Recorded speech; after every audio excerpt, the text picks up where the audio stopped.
and welcome to Tennessee's at-home learning series for literacy. Today's lesson is for all fourth graders out there, though all children are welcome to tune in. This lesson is the fourth in our series. My name is Valencia Smith, and I'm a fourth grade teacher at Venus Stewart Elementary in Gallatin, Tennessee. I'm very excited to be your teacher for this lesson. Welcome to my virtual classroom. Today, we will be learning about a Native American girl, Almeda, who is expected to contribute to the work of the family.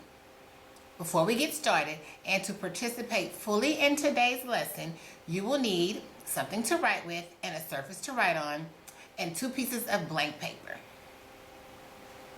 Okay, let's begin. Before we begin, I want you to think about your household chores. What do you have to do? And how do you feel about those chores? I don't particularly enjoy chores, but I know that they are needed sometimes. Remember, from lesson 2, Adouet and Awan had a very interesting chore, chasing the crows from the cornfield. The author of today's story lets us know how the character Almeda feels about her specific task by giving us details about how Almeda thinks and acts. As we read the story the first time, I want you to make a list of words the author uses to convey Almeda's feelings about the chores she must do. I'll give you a few moments to get your paper ready. Now, when we read the second time, we will stop and look at these periodically to make some inferences about Almeda. I want you to be thinking how you might use this author's example in your own writing. Also, as we begin, I want you to think about the point of view of the story.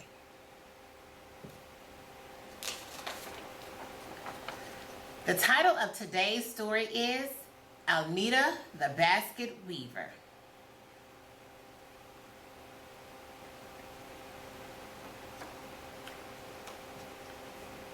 Almeda, where are you? My mother called. I did not answer. Instead, I crept around the corner of our home and hid. I waited and watched in the cooling shade. I held my breath. I was just about to close my eyes when a lizard raced across my bare foot. It tickled. She's hiding from you, my younger brother Keely announced. She's over there, he said, pointing towards me. I did not reply, but stuck out my tongue at Keely. He was always getting me into trouble. Almeda, we need you. We have work to do. We must finish the baskets, my mother said, as I made my way towards her. She was not angry, but it was clear that she was not going to let me play. I had work to do.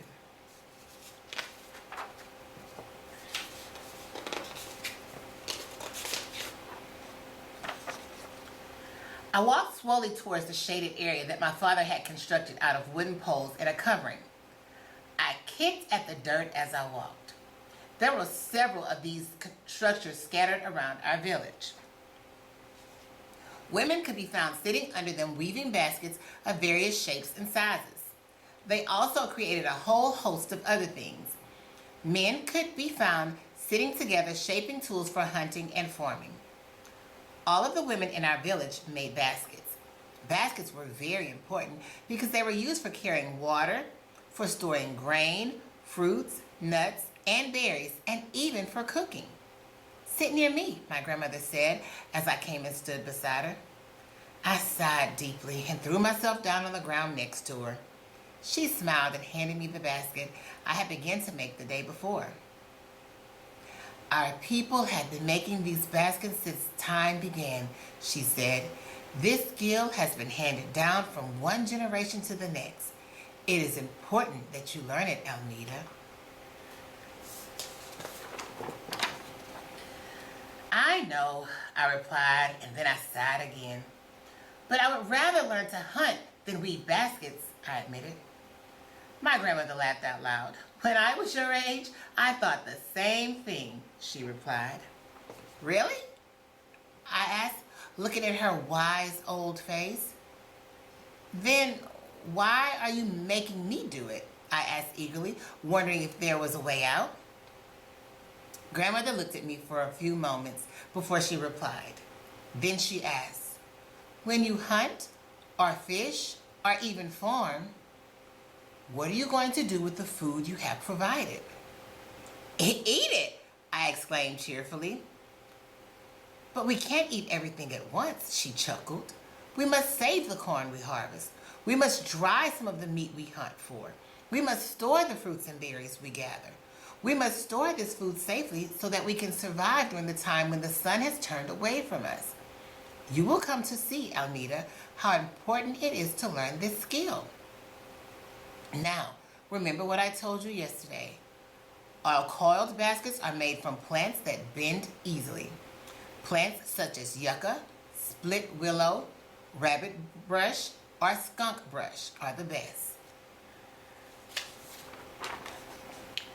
I remember, I said, still not convinced that I wouldn't be happier hunting. Is that why we can also make rope, sandals, mats, and even clothes out of these plants that bend easily? I asked, trying not to sound too interested. Yes, these plants have many uses, but it is our skill as weavers that enable us to make these things. Plus, Almeda, you want to get married, don't you? She asked as she revealed a large toothy grin. No, I replied immediately. My grandmother exploded with a loud laughter. Well, in case you ever change your mind, your skill as a weaver might get you noticed by any of those boys that you like to go hunting with, she continued, her eyes shining with delight.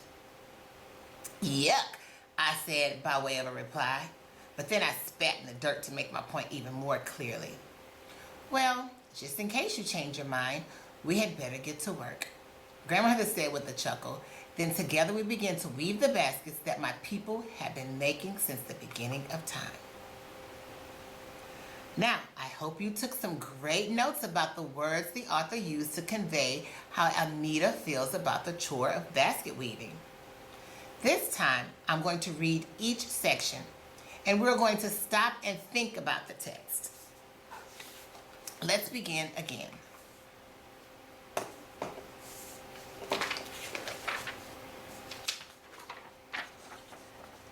Almeda, where are you? My mother called.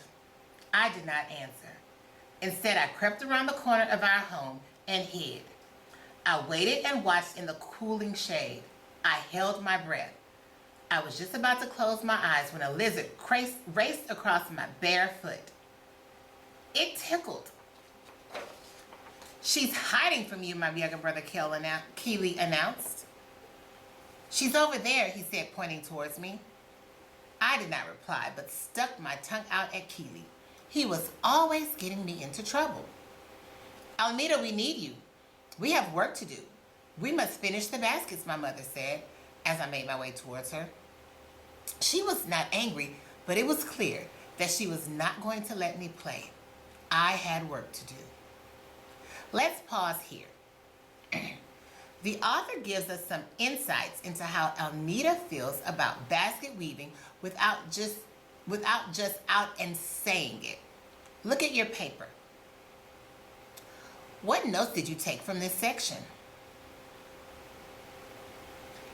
I hope you made notes like crept around the corner and held my breath. I'm also noticing Almeda's interaction with her brother helps me learn about her feelings towards basket weaving. What did you notice? Yeah, I caught that too. Almeda's little brother tells on her for hiding. So while the author hasn't told us outright how Almeda feels, I can infer quite a bit in these first few sentences. Now, what can we also infer about Almeda's relationship with her brother? Yes, because Keeley is always getting her into trouble and she sticks her tongue out at him, I can infer that they may not get along very well. Now, how would you describe her feelings about basket weaving based on the evidence from this section of the text? I want you to write a word or phrase to describe Almita's feelings about basket weaving. You have it? Okay. I'm not going to tell you my word just yet. Let's continue rereading.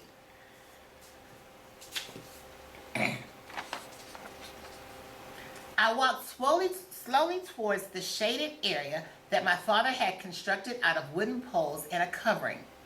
I kicked at the dirt as I walked. There were several of these structures scattered around our village.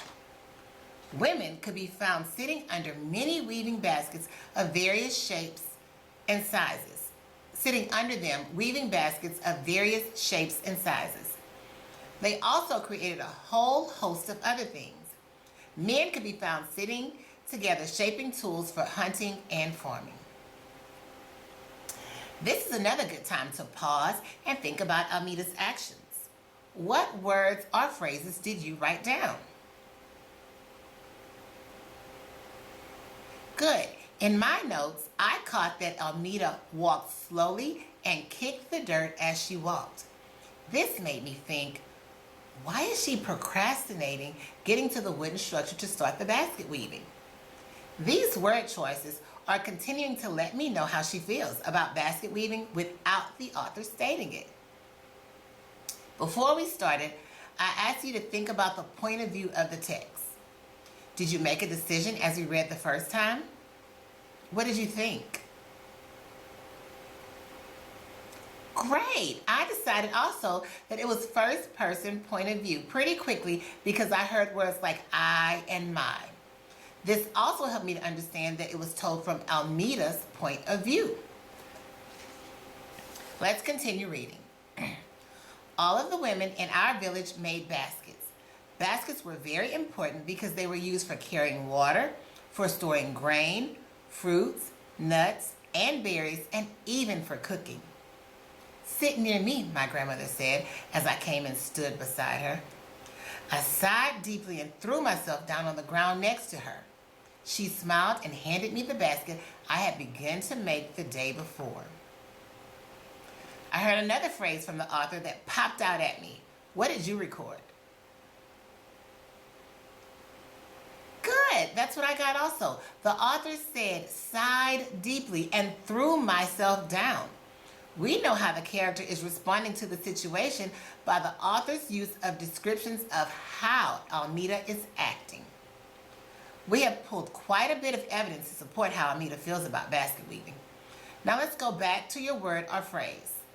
Does your text evidence support your thoughts? I think my evidence supports that she does not like basket weaving, and she is avoiding it. It is interesting that we never hear Almita say, I don't like basket weaving, but we can infer it by how she is acting. As we reread the next section, find a place on your paper to record the text evidence that lets you know how grandmother feels about basket weaving. I'll give you a few moments to get your paper ready.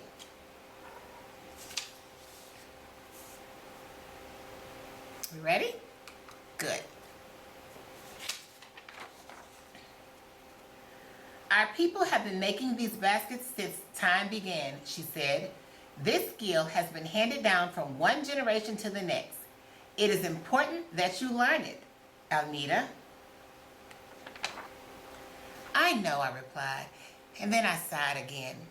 But I would rather learn how to hunt than weave baskets, I admitted. My grandmother laughed out loud. When I was your age, I thought the same thing, she replied. Really? I asked, looking at her wise old face. Then why are you making me do it? I asked eagerly, wondering if there was a way out. Now, what did you record about grandmother's feelings towards basket weaving? What word would you use to describe grandmother's feelings? I think grandmother values basket weaving as part of their Native American heritage because as grandmother is speaking, she talks about it being handed down and its importance. Now, keep on recording evidence about grandmother's feelings towards basket weaving as we continue. Grandmother looked at me for a few moments before she replied. Then she asked, When you hunt or fish or even farm, what are you going to do with the food you have provided? Eat it, I exclaimed cheerfully. But we can't eat everything at once, she chuckled. We must save the corn we harvest. We must dry some of the meat we hunt for. We must store the fruits and berries we gather. We must store this food safely so that we can survive during the time when the sun has turned away from us. You will come to see, Almeda, how important it is to learn this skill. Now remember what I told you yesterday. All coiled baskets are made from plants that bend easily. Plants such as yucca, split willow, rabbit brush, or skunk brush are the best. Now, what did you record about grandmother's feelings towards basket weaving? I still like my word choice of grandmother valuing basket weaving. In this section, I heard her talk about the importance of basket weaving to the tribe's survival. Do you know what grandmother means when she says, when the sun has turned away from us? Yes, I think she is referring to the changes in the seasons.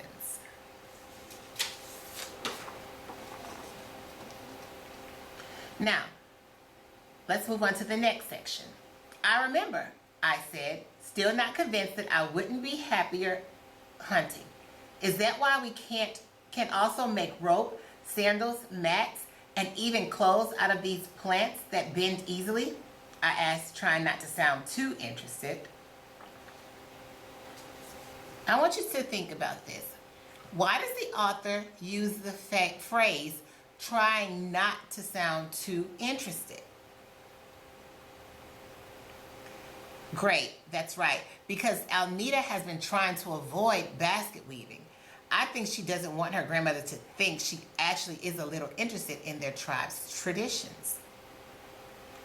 Now, as we finish this last section, be sure to keep taking notes on grandmother's feelings towards basket weaving. Again, go ahead and get your paper ready.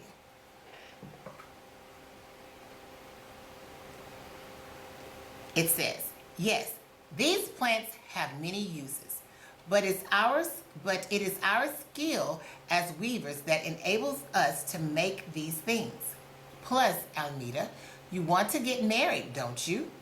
She asked as she revealed a large toothy grin. No, I replied immediately. My grandmother exploded with laughter. Well, in case you ever change your mind, your skill as a weaver might get you noticed by any one of those boys that you like to go hunting with, she continued, and her eyes shining with delight. Yuck, I said, by way of a reply, and then I spat in the dirt to make my point even more clearly. Well, just in case you change your mind, we had better get to work, grandmother said with a chuckle. Then, together, we began to weave the baskets that my people had been making since the beginning of time. Now, what did you record about grandmother's feelings toward basket weaving this time? I agree with you. I still heard grandmother valuing basket weaving in almost a humorous way, as a way for Almeda to get a husband. Now let's move on to our guided practice. As we have read today, we have focused on how the author's word choice with the character's thoughts, words, and actions help us infer information about the character. Even though the author did not come right out and say that Almeda did not want to make baskets, the word choices helped us infer what she thought about basket weaving. Grab your paper again. Now this time, let's imagine if Almeda's feelings toward basket weaving were different. What if she really enjoyed basket weaving? On your paper, I want you to brainstorm ways that the author might convey that Almeda enjoyed basket weaving and wanted to be a basket weaver, without just saying she enjoyed basket weaving. Use phrases to make the reader infer.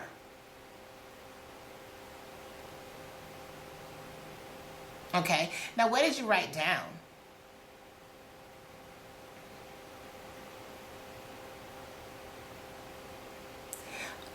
thinking when her mother called for her, she might have skipped cheerfully to the wooden structure, singing a tribal song as she walked instead of hiding. I also thought about her brother. I think he might have commented about her singing too loudly and off key.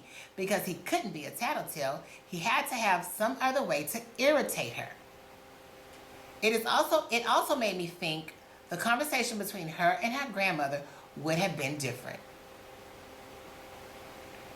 Now, let's move on to independent practice. Let's have some fun. We're going to rewrite Almeida's reaction to basket weaving. You can either use what we brainstormed about, ways to show Almeida liked basket weaving by making the reader infer from your word choice, or you could develop a totally new reaction. Maybe she's angry, maybe she's disappointed. Totally your choice. I want you to start the sentence with, Almeida, where are you? My mother called. Make sure to include the new conversation with Almeida and her grandmother. Then use descriptive details and dialogue to develop Almeida's new reaction from her point of view. Don't forget to make your reader infer. Also, as always, I want you to be sure to organize your event sequence, use dialogue and descriptions, use a variety of transitional words and phrases, provide a conclusion, use precise words and phrases, and use sensory details.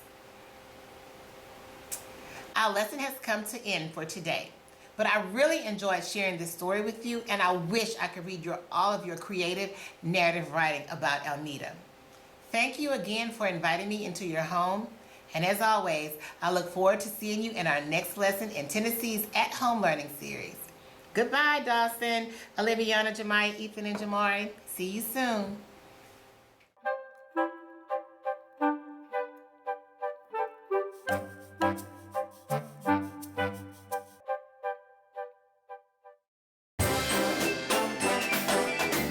Rosie, let's read a book before you take a nap, okay? Which book do you want to read? This one? Oh, this one, huh? Okay. It's one of my favorites. Okay, let's start reading it here. No, Daddy. What's wrong with it? It's upside down. Oh, it's upside down. How do you know that? Because that's why. Because the words and the pictures are upside down, aren't they? Mm-hmm. Okay, let's start reading it from right here. No. What? Why can't I read it from here? Because it's at the beginning. It's not the beginning. It's in the middle. You're right. We know from the beginning of the book, we look at the cover of the book, and then we turn the page from there. Very good. Okay, let's really get started. Here we go. Hello, my name is Emily Elizabeth, and this is my big red... No. What? What's wrong with that? It's different. Oh, it's not the right book? Okay, let me try it again. This is a story about a little monkey and a man in a big yellow hat. No, Daddy. How do you know that that's not the right words? Because it's another title. It is another title. You're really good, Rosie. You're a good reader, and you know, good readers know how books work, and they know when things make sense. Good job.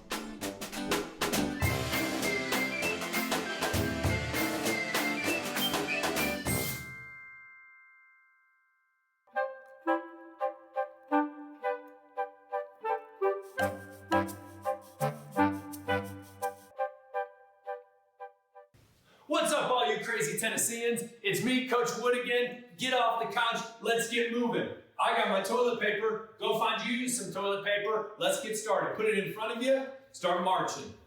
We're at the grocery store. Let's start pushing that shopping cart. Pushing that shopping cart. We're going to the store. Mom, can we go to the cereal aisle, please? Bring us to the cereal aisle.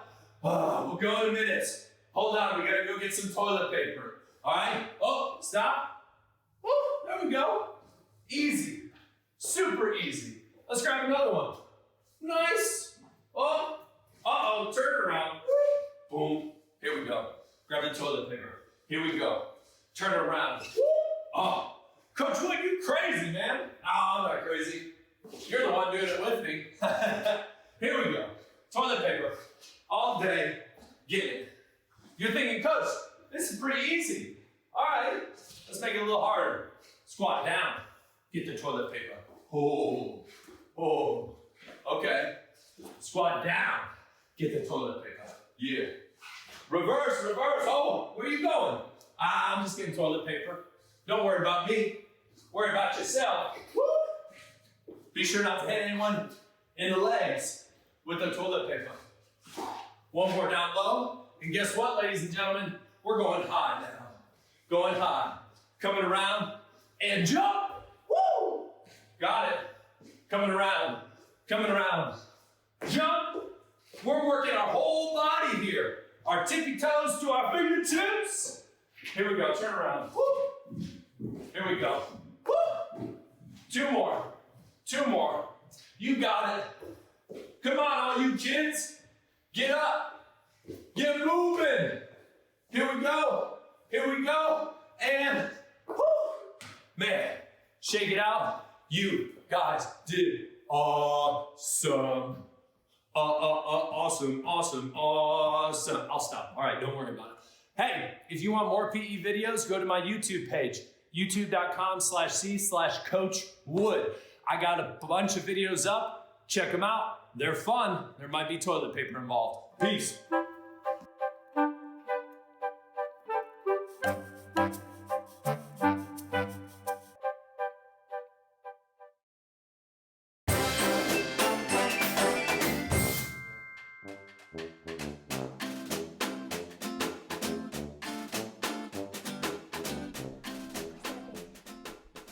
Who's that baby? Say hi. Who's that baby? Can you see that baby? Hi. I love Jays. I love Jays. Yes, I do. Yes, I do. I love to hug and kiss you. I love Jays. I love Jays. Oh, look at that long tongue. What are you doing with that tongue? I see it. I see it. I'm going to hit it. Get it. What you doing? What you doing? Can we see your eyes? Look at those pretty eyes. Look at those pretty, and these cheeks. I want these cheeks. I love you. Up and down.